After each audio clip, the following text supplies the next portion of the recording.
So like I can Brenda and I have been talking about this and really excited about bringing people together to talk around this.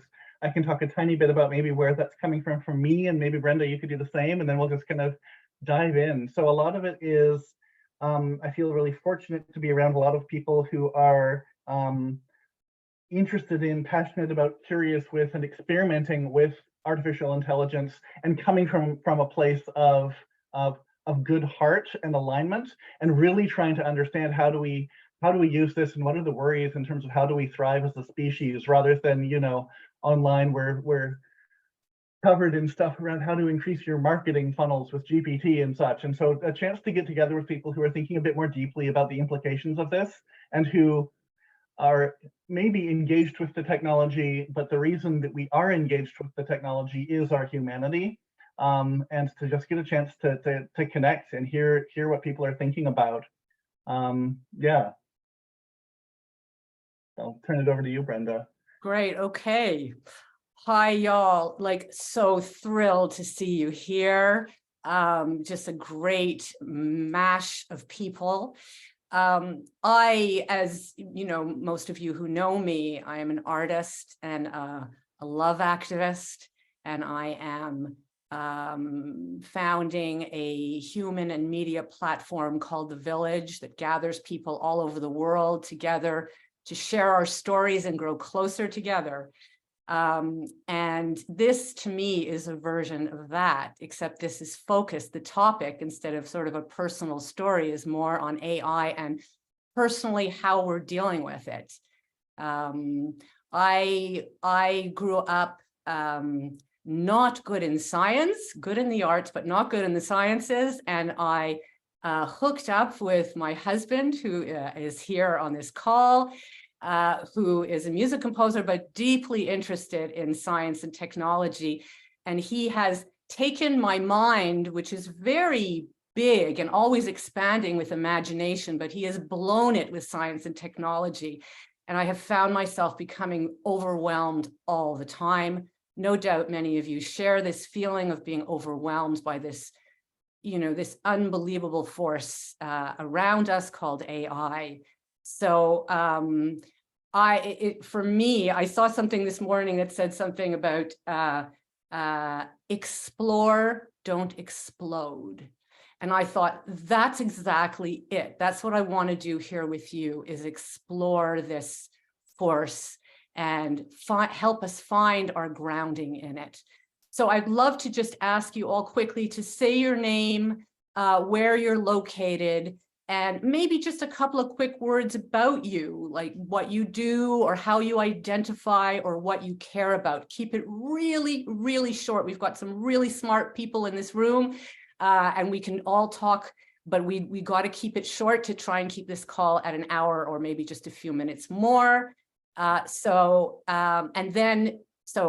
name, location, couple of words about you. If you want to do 3 words only, you can, or say a few more words. And what's alive for you with AI? How are you taking this in? What does this mean to you? What is your concern, your deep concern and interest? Ned, would you like to go next? Because you are next to me. Hello, everybody. So my name is Ned, and I'm in Montreal, obviously, since Brenda's in Montreal, and I'm at home. So this is my studio at home.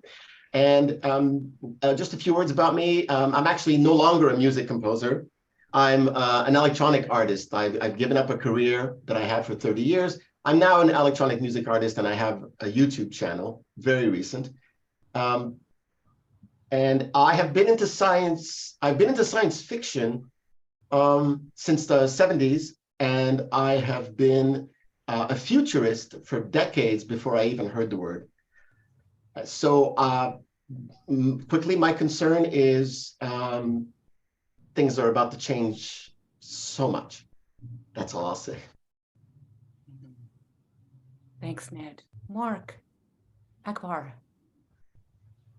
Hi, Mark. I'm Mark, and I'm in Vancouver. I guess I was introduced to AI through Gary Marcus, who happens to be a nearby neighbor here in Vancouver. He's a very well known AI expert. He wrote a book called Rebooting AI. And he writes for the New Yorker about AI, and he's got AI startups and all that. So that was my introduction to AI. I'm peripherally making use of it. A programmer I'm working with is using it to help him write code. I have an interest in developing offline speech-to-text devices. Thanks, Mark. Reid. Hello, everybody. My name is Reid. I'm based out of Vancouver. My degree is in artificial and human intelligence, and right now I'm working in technology education. And I'm just really interested in how technology acts as both an extension of humans as well as a reflection of ourselves. Nice. Thanks, Reid. Donald.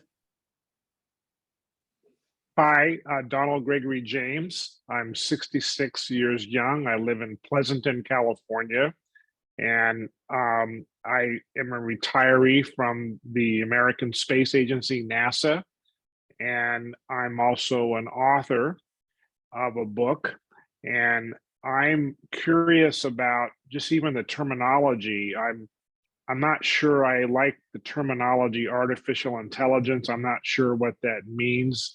I think what intelligence means, and I know what artificial means, but I'm not sure that's what we're really talking about. And if the one thing I seem to know about technology from my years of experience, a lot of it starts off for good reasons and purposes and altruistic ends, and there's always the shadow and the dark side, which we humans somehow magnificently manage to subvert. And so if I'm interested in anything, it's the dark side of that and how we manage that. Thank you, Donald. Beautifully said. Carissa. Hi, everyone. I'm Carissa. I'm based in Nanaimo on Vancouver Island, and I work for an organization called the Human Data Commons, and it's a tech ethics foundation. And we do networking, community building, grants, and things like that. The conversation I'm in lately is around ethics, wisdom. You know, we talk about ethics in many different ways. Is wisdom a little more inclusive and embracing, where you don't have to like choose what ethical path you're on? And then it kind of moves to less foolish, rather than saying, well, this is the wise thing to do. What's the less foolish thing to do? And in relation to AI, just something that was occurring to me recently was how AI is like 2 capital letters. And when we look at it, it has such a dominant, we have such a dominant way, like the A is like the first letter of the alphabet. And I just think it captures us in a certain way that makes it like this AI, you know, which feels kind of less human. HI, where's HI? You know, little I. You want big H, big I. Thank you, Carissa. Beautiful. Mark Grundland. Hello. Hello. My name is Mark. I am coming to you all the way from London, United Kingdom. And my background is helping tech entrepreneurs translate their vision and ideas into the real life of running a business. And from my perspective, I consider myself incredibly fortunate to be alive at this unique juncture in the evolution of intelligence on our small planet, when for the first time the symbiosis between the most intelligent known species that uses language, ourselves, is deepening with an entirely new form of global intelligence that is going to transform our lives and the lives of everyone and everything on this planet. Thanks. Thank you, Mark. Nitin, welcome. Thank you, Brenda. Excited to be here. Hi, everybody. Nitin here from Chicago. I'm a tech entrepreneur, built and sold a few businesses along the way, and recently sold my last startup to private equity about a year and a half back, been on a sabbatical, and I think I'm ready to build the next one. I don't know exactly which one, but I know I'll figure it out. So excited to be here with all of you. Thank you. We're happy to have you here with us. Ezra. Ez, are you here? Okay, we're good. I'm here. Sorry, I'm Ezra. I'm highly artificially intelligent because I just sat on my glasses. They're in a few different pieces. Hate when that happens. I'm a documentary filmmaker, a photographer. I'm based in Montreal, Canada. Old friend of Brenda's, old friend of Ned's. I'm interested in artificial intelligence because it's supposed to be the next big thing, the current big thing, and something that will change a lot. So I'm curious. I'm not a programmer or a coder or anything like that, but I really want to see where this is all going. Nice to meet you all today. Hello, and don't sit on your glasses. Take it from me. Thanks, Ez. Ollie. Hey, so yeah, I'm coming at you from Montreal as well. My name's Oliver. I work with a startup here in Montreal called Hapti Robotics. We build haptic interfaces that let people poke and prod virtual things. We just got back from a conference in LA called VMed 23, which was super fascinating. A lot of interesting stuff happening there with haptics, virtual reality, but also AI. So there's some interesting applications of AI there, coming off a little bit of a tech buzz, and I figured this call would be a fun way to keep that going. I appreciate your positivity. Thanks, Oliver. Nick. Hi. I've known Dan for years, Daniel. The last 25 years, I've worked as a professional artist of different kinds, doing performance and media and videography and photography and fire twirling and circus community building. And that fell apart in COVID. The whole time I've been interested in AI as aggregated intelligence. Or assembly intelligence. I've always believed that that there's an entropy going on where, for some reason, stuff assembles towards these, this expansion of awareness. So yeah, pursuing non-dualism, but also interested in technology. And what I want to see happen with what we're calling AI is the focus to go from artificial intelligence towards aggregated intelligence. And I think us working together, it's the human network, the human-centered aggregated intelligence that I'm interested in. I don't know about you guys, but I am finding this so interesting already to just get little tiny tastes of your perspective. Lolita. Hello, everyone. I'm in close to Vancouver in Canada. And I know Daniel well, just met Brenda last week. And I love what you just said, Nick. That resonates with me for sure. Sorry, I'm a bit under the weather, but I really wanted to be here. I do have to go in half an hour to pick up my kid. But anyway, I'm a professional artist, have been for 20 years. Recent to the tech world, just got my certificate in XR design, and I have a degree in philosophy, so I ask a lot of questions. So I'm here out of curiosity. I very much would like to, this is here to stay, and so anybody who sort of wants, I have a lot of friends in the art world who are resisting it incredibly, and it's sort of like you know, someone who's an author resisting the invention of the printing press. It just, you know, this is what it is. Yeah, I'm really curious. So nice to meet you all. Well said. There's actually quite a few artists here. Yeah, and so we can, Brenda and I can introduce ourselves in this context, and then we'll give a little spiel and then just dive in. I'll say for me, throughout my life, I think the predominant themes have been one around community and connection and how we come together. Another has been around individual and collective potential and capacity, and like, what is it to be human and how amazing is that?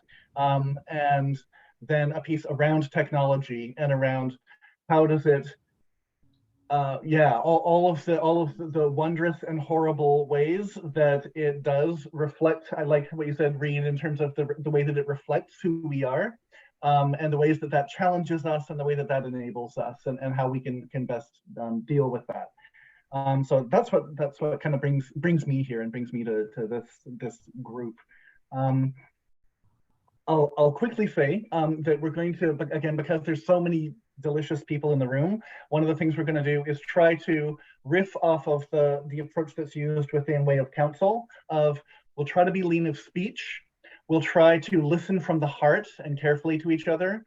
We'll speak from the heart and spontaneously of what's alive in you in the moment, rather than having planned something out too much.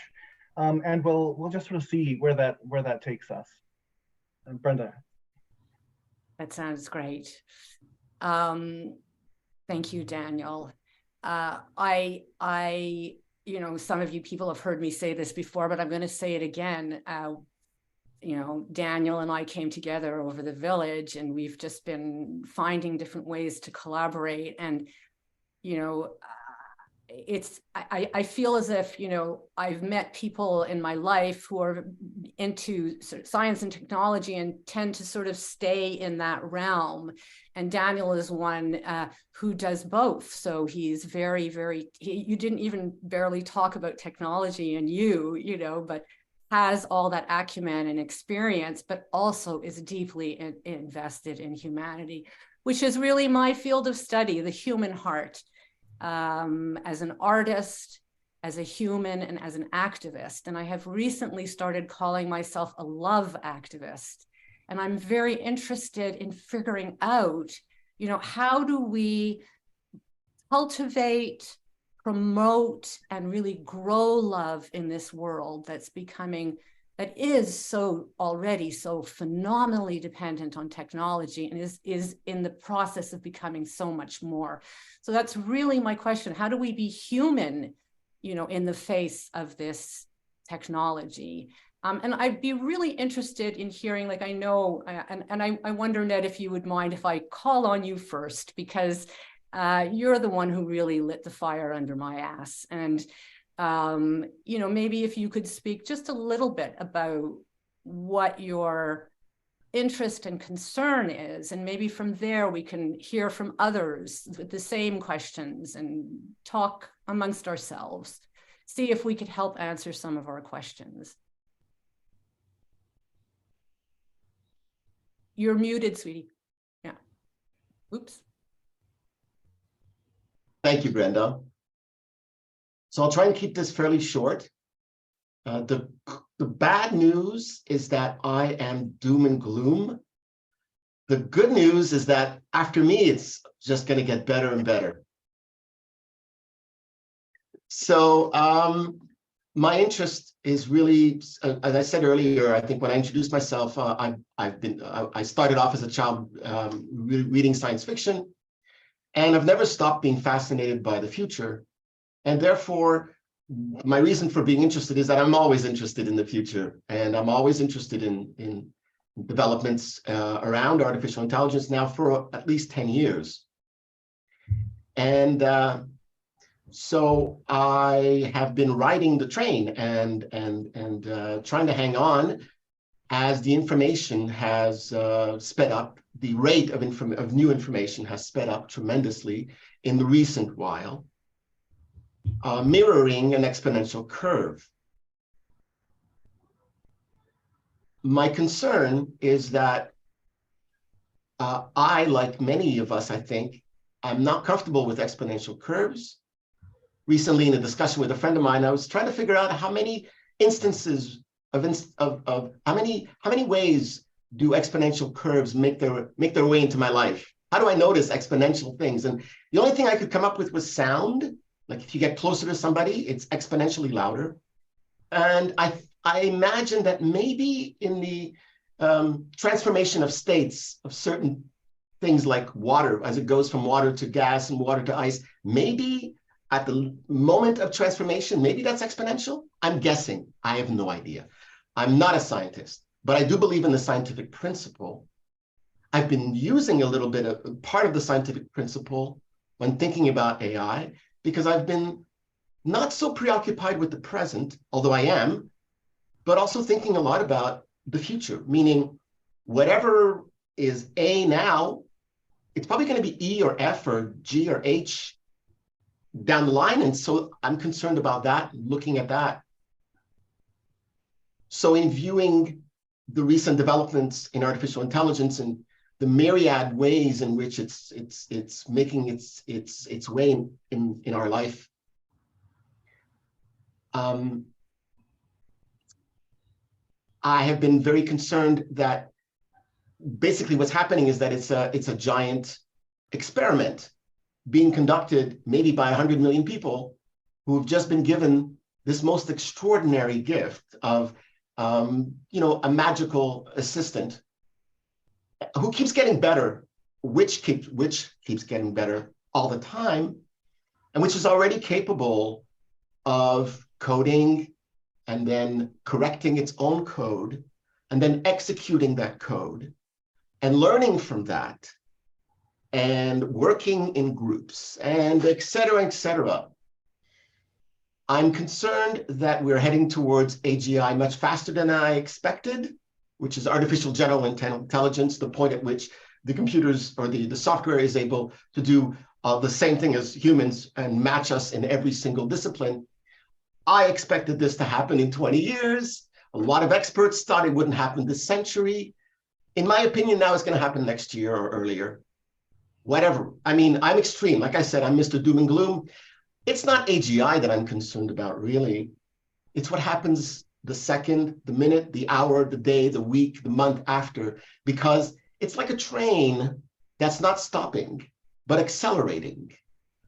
And I can wrap my head around AGI. I get the idea that systems would be as smart or as able or better. It's already happening anyways, all over the place. You know that. But what happens afterwards? Well, I have difficulty about the next day because obviously these systems are going to be getting better and better faster. But just thinking about what happens when these systems are 100,000, million times smarter or better than us in everything, I start thinking about, and I'll leave this part, I start thinking about the problem with alignment of values, which is one of the, as far as I'm concerned, one of the biggest problems right now facing people who think a lot about AI, is how do we align this system or these systems, how do we align them to our values once they become smarter than us or more capable than us? And my issue with it, as I'm sure many people are, is, well, it's one thing to make an alignment with something that you can predict what they will be like a day from now. But so you make a deal with AI about alignment and you make sure that they follow our values. What happens when they're 1,000 times smarter than that? Maybe their values will change. And then I start thinking about my relationship with rocks and plants. How much of the values of rocks and plants do I perceive and act on? How easy is it for me to repave my driveway and not be at all concerned about the ants underneath? I have other objectives. So I leave you with that. That's my concern. I feel it a bit of a drag as a lover of the future that a lot of these incredible, wonderful advancements that we're going to see, that we're seeing now and we're going to see and that I profit from, I'm saddened that this is very, very bittersweet for me. I'll leave it at that. Thanks, Ned. Would anybody like to respond or share their own thoughts? please just stick up your hand. We can use our real hands instead of a digital one. I'm sorry about the gloom. Lolita. Sure. No, I appreciate that. And I think there's something to be said for there's a wisdom in being cautious. And I mean, we have a prefrontal cortex that's helpful, supposedly. And so I think there's fear is sort of on a continuum, right? And I think that there's what I'll call healthy fear and unhealthy fear. So I think as long as we're differentiating between the unhealthy fear takes us away from love. But a healthy fear actually is associated with love in my world. I don't think they're mutually exclusive. And so, which sounds a bit odd, but anyway. So what I hear you saying is what you're saying is actually coming from a place of love. So yes. I don't think I would, I personally wouldn't label it as gloom. I don't, that's not what I'm hearing. Yeah, I don't know what else to say. That's what I'm hearing from you. And so I think it's actually that's what we need for people to do. What we don't need is a lot of hype and fear driven speak. And, yeah, so back to this thing of love, I actually hear you coming from a place of love. That's what I wanted to say. Interesting. Yeah. Thank you, Lolita. Who else would like to respond or say something new? Speak about what you're feeling more deeply. Mark Grundland, could I ask you? I feel like this might be a place for you. I'd love to jump in here. Ned, thank you so much when you bring up that sense of real uncertainty that we as human beings feel in the face of the sheer momentum of exponential change. However, I would like to remind all of us that we've been living with exponential change all our lives. In fact, we're one of the first generations of human beings on Earth who have, for most people throughout most ages, you were born into one world and you died in the same world you were born, having only learned of your story, but the world around you did not change to the point that it was hardly recognizable. And yet this is what took place in my grandparents' generation, in my parents' generation, and is now taking place in our generation because the children today cannot conceive of a world before the internet. And lo and behold, when we're faced with that rapid course of progress, the thing that we have to fall back on is our heart, is what we value, what we most deeply care about, the dignity of life. And the reason we feel so uncertain in the face of this almost alien presence is that despite its intelligence, it has no sense of what it is like to be born, what it is like to care for a child, and what it means to die. No sense of the preciousness of life, no sense of the interdependence of life, no sense of the multifaceted nature of life. All it has is an infinite, exquisitely connected web of associations, much more so than any one of us could imagine. Enough to pass the exams to get into Harvard, but is that really enough to advise us on the choices that matter in our lives, in the lives of corporations, and in fact, in the lives of entire peoples? I think when we're talking about alignment of values, let's hit on what is real. The value of Microsoft OpenAI is profit. That's how a corporation works.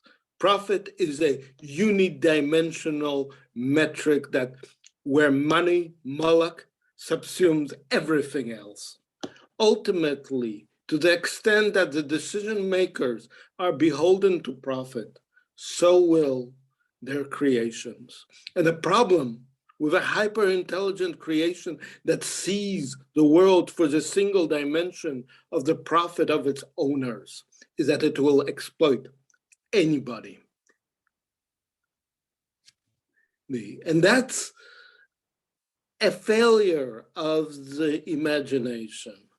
I think there is, I think as designers of technology, we really have a deep challenge of what it means to have multi-objective optimization, what it means to create something within multiple soft constraints, something that understands that can begin to appreciate the real world trade-offs of life. And on a very practical level, very, very soon as a culture and as nations, we will have to ask ourselves, what does it mean to regulate artificial intelligence, just like we regulate media, just like we regulate any other kind of utility provider to make sure that some basic level of safety and sanity is maintained while this force is completely redefining the dynamics of our workplace, who has a job and who does not. These are deep, deep questions, and we will face them sooner than we're ready. Mark, thank you. Thank you. For those of you who don't know Mark, what a pleasure to listen and how rich and deep. Oliver, did you want to respond to Mark? You were moving forward. Does anybody, please read. And then Daniel. So I love this so far. I love hearing from everybody here. One thing I'm hearing a lot that's coming up in everybody, we're talking about this idea of alignment and this idea of wisdom. And so I'd like to just share two definitions that I've come up with in my time learning about this technology and teaching others about it that I think are helpful. And it's what is intelligence and what is wisdom? And I started to think of intelligence as just the ability to take a problem and to solve it. So like once you're given a question, you can come to a final answer. You can figure out, what shape does this problem take and what shape does that answer have to take and be able to get from A to B that way. And wisdom is more about knowing which problem is worth solving. Why are we solving this problem? Why is it the right problem to be solving? Because if you're moving faster and faster, but you're going in the wrong direction, you're going to end up farther away from where you want it to be. And so I like thinking of this as the wisdom gap. It's the Center for Humane Technology in the United States, if you've heard of them, like to use this term, where when we're talking about the alignment problem and we're talking about just effects on humanity and technology in general, it's the gap between our ability to make change in the world, our ability to just solve problems, change things, and our ability to make good decisions about what is worth changing. So you can think of it as intelligence and wisdom, and it's the gap between those two things where that's where bad things happen, when we're more powerful than we know what to do with it. And I think if we can close this gap and we can increase the wisdom of society more so than the intelligence, we're always so obsessed about the intelligence side of things. I think we have lots and lots of intelligence. We have no lack of intelligence in our society, but it does feel like we have a lack of wisdom. And I will give it to the group with that. Okay. I just want to say one thing about that, which is and then Daniel. Right. I lost my train of thought. Daniel. I'm sure your train will re-rail, I'm sure. And yeah, just to say how exquisite this is, and so grateful for the wisdom and insight and sharing that everyone is giving. I think for me, so Reed and I work in a university context where AI is a big part of the discussion that's going on in the area that we're in. And what has been most exciting in terms of how it could go. There are faculty who are panicked, feeling like, how will I know that my student didn't cheat by having their essay written by artificial intelligence? But where so many people are is saying the thing that's great about things like ChatGPT are that they're making us question the core of how we do industrialized education, and really making us think about what is it that we're doing? What is education? What's it for? What's it about? And how do we make sure that it's happening well? And how do we do that now in a radically new context? And that's like, in the educational sphere, that's a lovely conversation to see. So quickly we're moving into that more important conversation than, oh my God, did Timmy write this essay, or did an AI write it for him? I think where we're at is we're gonna have to get to that same place societally, that as we have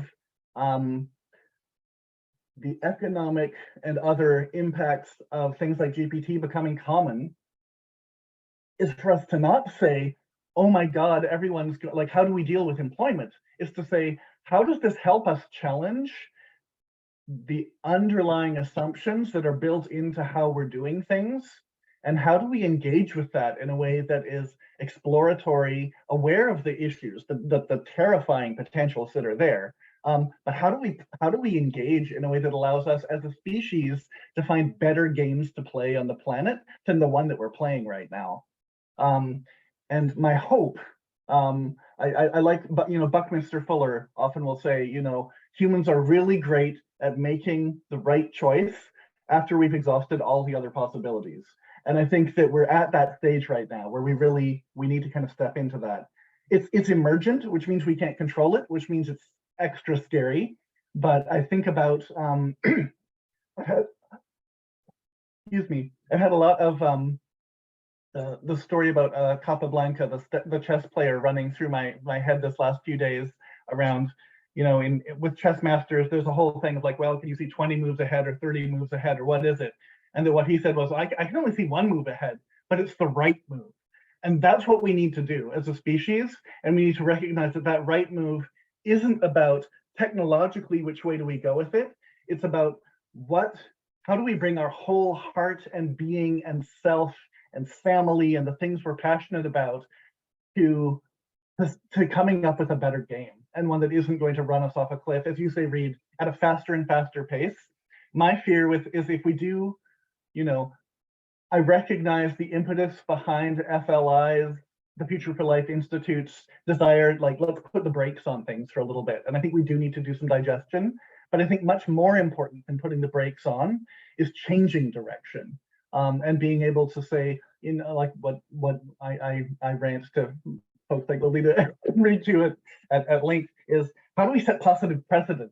Instead of saying, how do we stop it? Let's put this in the hands of dreamers and visionaries and nonprofits and groups who what they can do, who the motivation isn't, as you say, Mark, that profit motivation. And instead, they have a deep and rich and nuanced and non-dogmatic orientation towards what it is that we have to achieve, and can be using this. I mean, again, I'll end with this, but I think that one of the things that was a wonderful insight by one of our faculty in residence at the Emerging Media Lab, John Festinger, who works with Allard Law there, was that what it's wonderful at in education is it's not about giving the right answers to students, it's about helping them deepen the questions that they're asking in ways that help them grow. And that really, the more we can, I mean, Nick, you say aggregated intelligence, which I like. For me, it's about augmented intelligence. How do we augment our own intelligence in a way that allows our heart and our wisdom to come to the fore? And that's what I want to, like, I've been having a very conversion year in terms of that, of like, that's what I want to put all of my life's energy into, is how do we do that? How do we joyfully live in this context? So I'm glad to be here with you all. I'm thinking about it. I did remember what I wanted to say before. I'll keep it very short, but basically, closing that wisdom intelligence gap. You could simply, somebody here could maybe set up a GPT, auto GPT, baby AGI, I don't know what, but some kind of recursive system where basically the artificial intelligence has conversations with who we would consider to be the wisest people throughout the ages, all their writings and everything else, and have them create characters and have hour-long, week-long, year-long conversations. Because for them, 1 year is for a second for us. And so have them do the same thing that they did with Go, where they had like the system play Go 1,000,000 times and become incredible because of it. So why not have 1,000,000 conversations around wisdom, just throwing it out there. Ned, this is currently in play. Oh, well, there you go. There you go. Thank you. Great.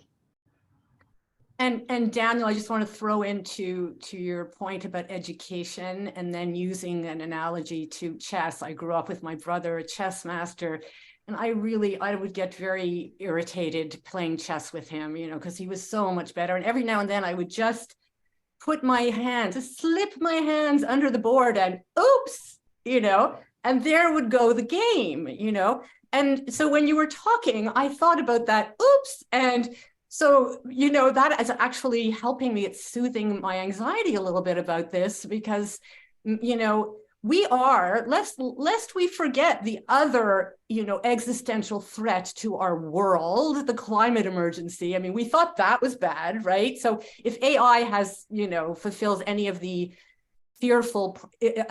fearful promise, I like looking at it as, okay, well, we've been careening towards our own extinction for a long time now.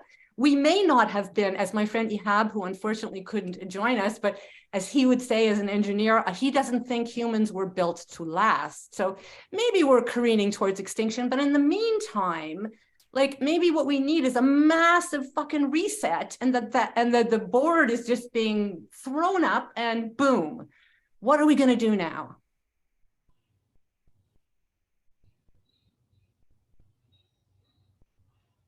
Oliver, Nitin, Nick, Carissa, James, Nick? Yeah, I'll just add, I've been up at Simon Fraser University in critical media studies and really looking at and taking some great courses on like the history of AI. But really from a social science perspective, looking at the social economic structures that it's all happening within, we hit a wall with AI years back of trying to enter this is my understanding, like there was a ceiling to the effectiveness of programming in all of our understandings of things, our rationality, blah, blah. And then it was with deep learning, the idea of, well, let's just let it play chess a lot and it'll figure out things that we've never thought of. And that proved effective. And with Go and so on, that we give the feedback system to the neural network, and it arrives, we don't know how, at being able to achieve certain ends. And the whole internet is basically a big profit data machine where there's all these targets of like, purchase decisions or newsletter decisions. And that's all available to AI to align itself with those objectives. So in a way, what I'm interested in is how we set up human-centered structures that allow input to go back into our, neural network friends, where it can see things that even we don't see, right? If we tell it what we think wisdom is, then the ceiling is what we think wisdom is, right? But if we let the feedback be when we seem happier or when conflict has resolved amongst us in small groups, and the feedback it's getting includes what we don't always readily see ourselves, because we often make the wrong answer, right? Like what's good for us often isn't what we think is going to be good for us. So if what is good for us, even when we expect it otherwise, goes into the feedback, then our aggregated system friend starts being better able to say, oh, maybe think of this, maybe try this, maybe you guys haven't considered this together, right? So in having some kind of distributed way of working together in small groups or something where we're continuously allowing feedback to go into the aggregated intelligence, and it's continuously getting better at helping us achieve things in small groups. That's the intelligence that I want to be part of cultivating. So I hope that wasn't too vague, but yeah, augmented, aggregated assembly intelligence. Those are the AIs that I think are possible. Thank you. Thank you, Nick. So we have Nitin and Oliver and James and Donald and Carissa, Mark Akbar, who haven't spoken. Carissa. I just, it's a lovely conversation. It's just so much is popping and resonating. And the piece that's coming up for me now is our relationship with the natural world, and not the kind of relationship that's like humans dominate nature, not that one, but the one that says we're connected, we're immersed, we're part of, we're included, nature's included. So in that, from that perspective, when I'm in that and I consider AI, and when I see AI as this thing out here that's separate, it's artificial from nature, I feel anxiety then. But if I say some kind of capital N nature perspective, AI is the culmination of everything we've put on the internet. Pretty soon it will be everything we ever do or think, but not exactly, but you know, so much being tracked. But if it's mirroring back to us in some ways and making new combinations, but it's part of our noosphere in a way, it's part of our collective intelligence in a way. If we don't make it separate, but we make it part of some bigger aspect of nature, then I feel like I'm in relationship with it in a different way. Then I feel like I'm I don't know, there's a kind of wisdom inside. Like I believe, yes, there's wisdom that is, you know, the great wisdom keepers, but I feel like the conversation is, who do we want to be in this? And what are we accessing in ourselves? And what are we including in this? How are we being in this conversation? And to be in a real conversation, it doesn't work to other something to make it so way out there that we can't somehow, there's something about, it's like this conversation of what's real and what's true. And I feel like what Daniel was saying is so at the heart of this, it's like, this is making us question what's real. You know, we're calling this artificial. So we're saying it's not real. And yet it's very real in our lives. So, and it's forced us to look at what's true and to be not just assuming what's out there is true and what people write is true, truly from them, authentic to them. And all of that to me comes back to relationship with our nature and climate, and these trans-contextual things connect. And I have no idea if that made sense, but. I'm feeling it. Thank you, Carissa. Anyone else? Yeah, I wanted to, hi, I wanted to ask if the group has a sense of the distinction between intelligence versus knowledge, because sometimes I think I confuse the two. How do we know when we know something? And is intelligence a way of interpreting that knowledge, or is intelligence a vast collection of information that somebody agrees is true? So I grapple with that. I grapple with, as an economist, which is what my academic background is, who owns the means of production or the mode of production here? You know, so there are very smart people, and I know some of them, who are working in this space, so-called AI, and they're very way smarter than I am, and yet I feel like in the previous generations of technological advancement, there will be a collection of, very smart people that will design and do things. They'll have this enormous impact on the rest of society. And to what degree do we give up agency in that dynamic? So let me give a very specific example. What if at some point, all of the quantum computing capability that we shove in a bunch of information and we ask this question: what is it that we as humans have to do in order to stop the scourge of climate change, and tell us exactly what the behaviors have to be? And then we get an answer. And the answer scares us because we would have to give up agency. We'd have to give up power. We'd have to give up a lot of freedoms in order to stop the planet from killing itself. Would we be willing to do that? What are the trade-offs we're willing to make? Same thing with, let's say, cancer. Cancer impacts everybody. I'm sure everybody on this call knows somebody who's had cancer, has had cancer. Who wouldn't want to solve that problem? Someone talked about solving problems. Well, what if the big computer in the sky, Skynet, gave us the answer, and it turns out, well, I don't know that I'm willing for us to do that collectively, let alone individually. So,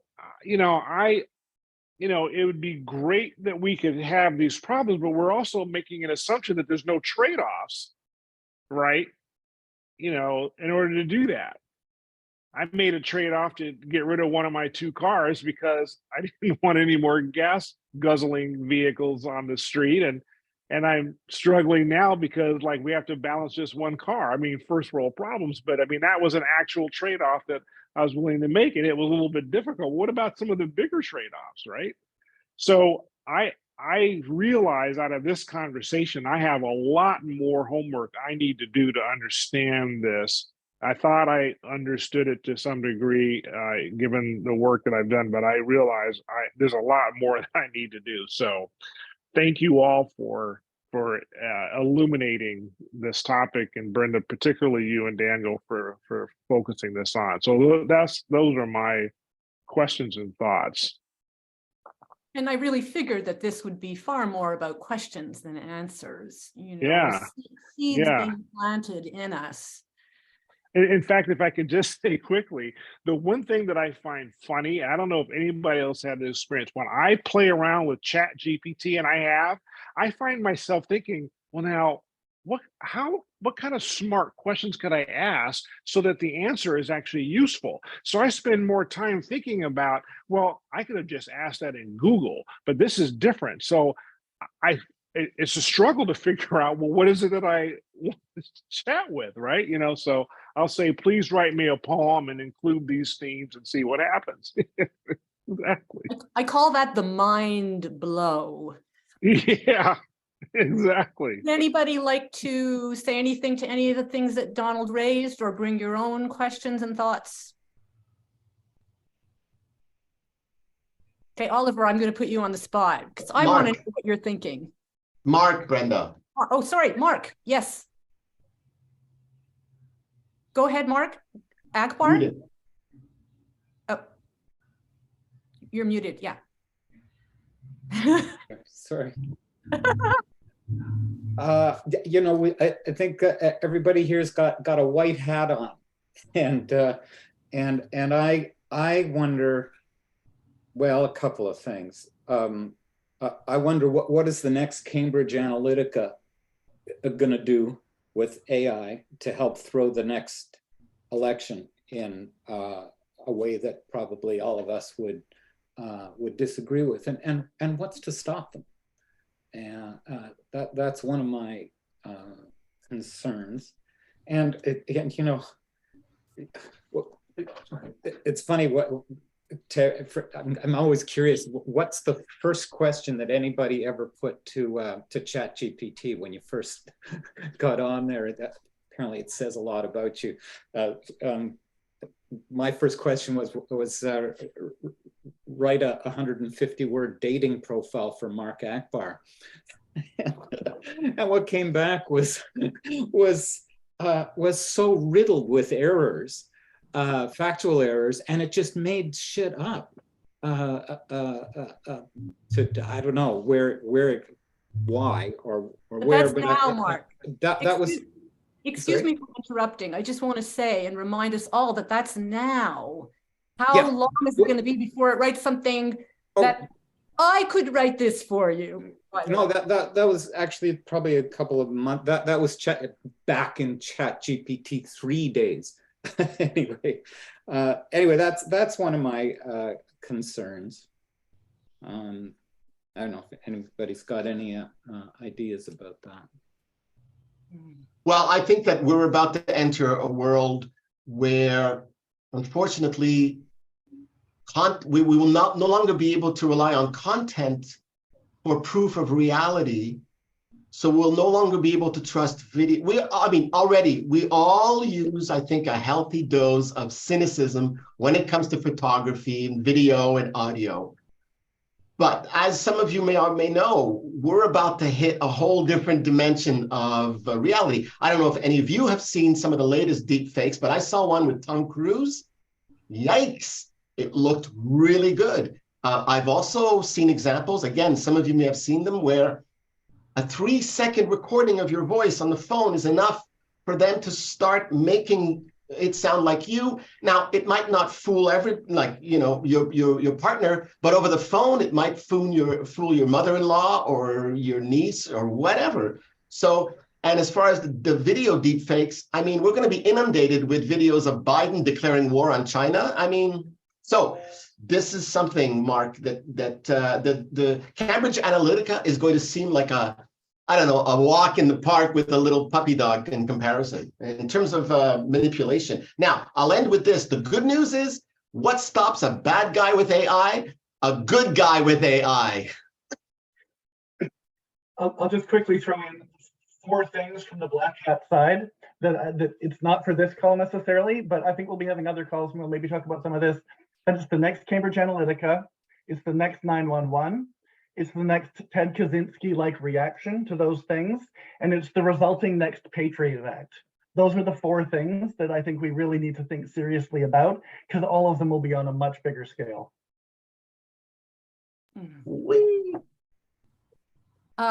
Okay, so Ollie, do you want to say something? And if you don't, no worries. I just want to make sure that everybody just to follow up. I mean, one of my concerns even before this was that even before ChatGPT was released, was that people's bullshit meters don't seem to be very well tuned these days, and you just and this is just going to make it so much worse and so much harder, as you were just saying, Ned, about what is real anymore. So it's I think it's going to create a great distrust of everything that comes that comes to us, and I haven't thought through what the consequences of that are going to be. Mark, the other Mark, yeah. Hello? Yeah. Yes. You got me. Beautiful.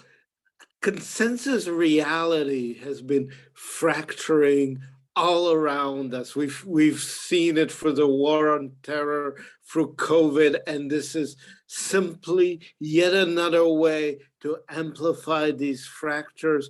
But if all we think of it, if all we think about is the dark potential of this transformation, then we lose sight of what has happened right now. Right now, any kid, any man or woman on this planet can hold in their hand a friend, a wise, perhaps not, but a smart, who knows, but at least remarkably opinionated and often unexpectedly informed friend with which to converse about whatever it is that they find interesting, profitable, worthwhile in life. And there's something of that friendship and for many young people, it will be one, between man and machine that, in fact, makes human creativity more widely distributed, human opportunity more widely available. I think of all the people who are brilliant inside, but do not have the same gift of gab that OpenAI seems to possess right out of the box. And all of a sudden they can make their thoughts heard and communicated far better than they could before. And there might be something beautiful and valuable and altogether surprising and worthwhile to say. Nevertheless, when we let a technology speak for us, we should be careful whose voice we are listening to, because the predispositions and biases, the omissions of wisdom, lived experience, and the deep sense of care that does not have a simple number as its objective may come to haunt the way we as a culture express ourselves. The last time we did this, social media, it divided us further. This time, we have an opportunity. What kind of a voice we will choose to speak our thoughts through? And that is a profound and powerful question for a culture to decide. And it's completely up for grabs.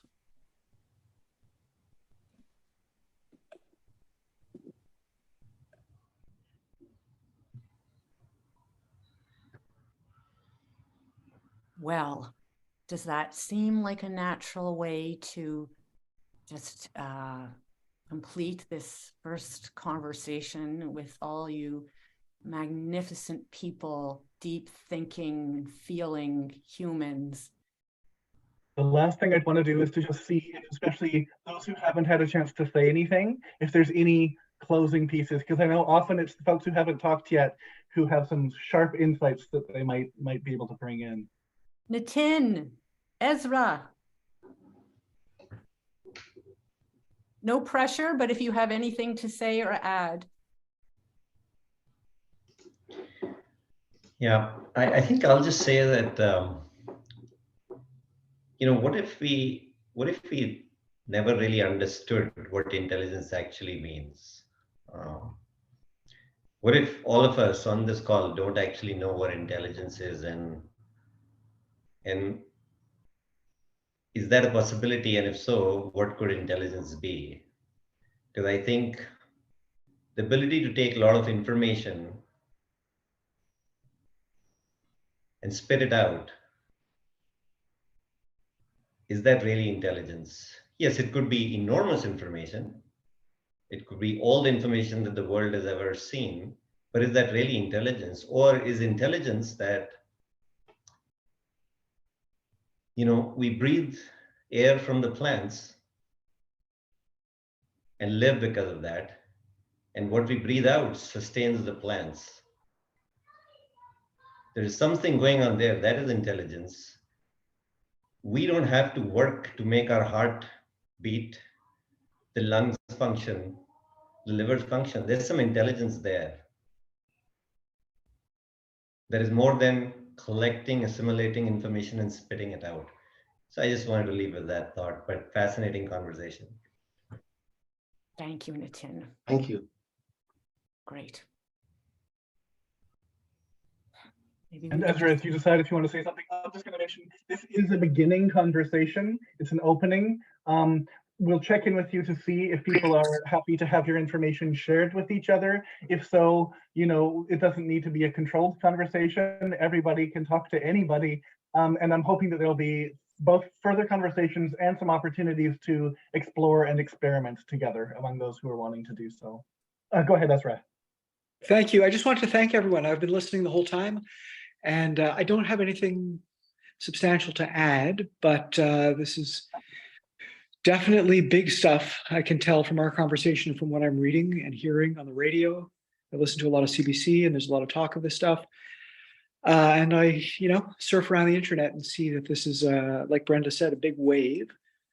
We'll see where it goes. I'm not enough of a futurist, but I do actually, the other day I was thinking, I was like, this is kind of like the new digital. Back in the 80s, oh, I got a digital watch, I got a digital this, a digital calculator. One day I said, as soon as they have digital toasters, it's like, and now of course there's lots of digital toasters out there. So it's now going to be, now with AI, this with AI, my t-shirt has AI. They're just going to use it as a way to sell a lot of stuff. It's going to sell us. We're going to sell it. We're going to spend money on it. We're going to, who the hell knows? It's a bit of a gimmick, but it's also a big thing that's going to be a lot more than a gimmick. But people will exploit it to sell that gimmick. So good luck to everyone as we navigate through this new next big thing. Thank you. Thanks, Brenda. Thanks, Daniel. Okay, you guys. Well, I maybe we could just take the last minute and just, if anybody wants to express how this conversation has made you feel, I can say that it has expanded me, and that's a wonderful thing, because I was feeling, you know, the walls closing in, and this has given me a lot of space to breathe and to create, you know, and ultimately that's, you know, I just saw this guy, I can't remember who it was, like a 95-year-old peace activist who found out that he had like a month or two to live, and who has since died. And he said, you know, my work was not accomplished, you know, I didn't get the results I was hoping for, but it doesn't now as I reach the end of my life, I realize it doesn't matter. I've had a great life, and it has been a joy and a privilege to promote and cultivate peace. Anybody else? Wonderful. Wonderful. Thumbs up. Yeah, just huge gratitude for everybody coming and bringing your whole selves and expressing all that's there. It gives me a lot of hope for where we can go.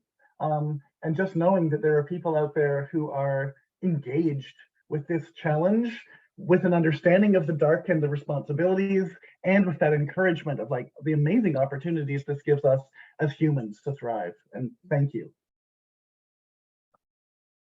Thank you, guys. Have a wonderful day, evening. You'll be hearing from us. And if you have people that you think you'd like to invite to join the next conversation, please feel free. Sounds good. Bye, Many everyone. thanks. A great day. Beautiful. Bye, everybody. So nice Good to, to see you all. instead of just reading, actually be in a conversation. So Yeah. very nice. Carissa. Beautiful Thank to you be so much. here. Mark, so glad you could make it. Both Thank you. Marks. Oh, yeah. Nice Oh, to yeah. see you, Mark.